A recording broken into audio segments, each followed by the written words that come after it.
اعوذ باللہ من الشیطان الرجیم بسم اللہ الرحمن الرحیم۔ معزز ناظرین و سامعین، سید وسیم حیدر کاظمی کی طرف سے السلام علیکم ورحمۃ اللہ وبرکاتہ۔ ناظرین و سامعین، آپ تک آج ایک دعا پہنچانے کے لیے حاضر ہوا ہوں۔ یہ عام بیماری تقریباً ہر گھر میں ہوتی ہے، اور آج کل تو زیادہ کچھ خوراک کی وجہ سے، کچھ دوسری وجوہات کی بنا پر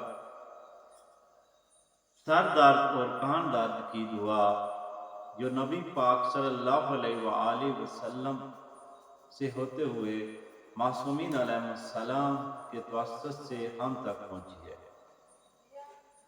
سر درد اور کان درد کی اس دعا سے استفادہ کے بعد آپ لوگوں کو بھی یہ بتانے جا رہا ہوں، آپ بھی اس سے مستفید ہوں اور ناچیز کو دعاؤں میں یاد رکھیں۔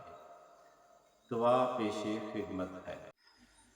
اعوذ باللہ الذی سکن له ما فی البحر والبحر وما فی السماوات والارض وهو السمیع العلیم۔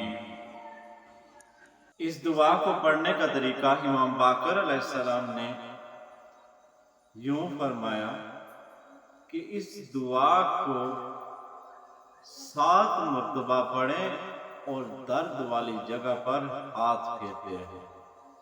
7 مرتبہ یہ دعا پڑھنی ہے۔ اول و آخر 3 مرتبہ درود شریف۔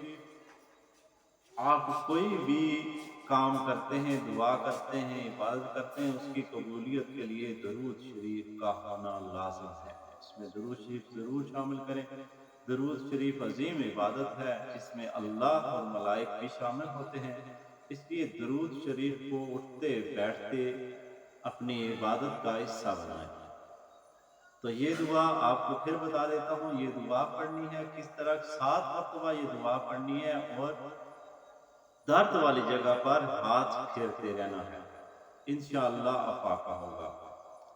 اس کے علاوہ امام صادق علیہ السلام سے مروی ہے کہ یہی دعا کان درد کے لیے اور سر درد کے لیے کافی ہے، اور یہ آزمائی ہوئی دعا ہے۔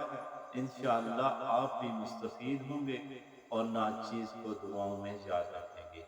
والسلام۔ اللہم صلی علی محمد و آل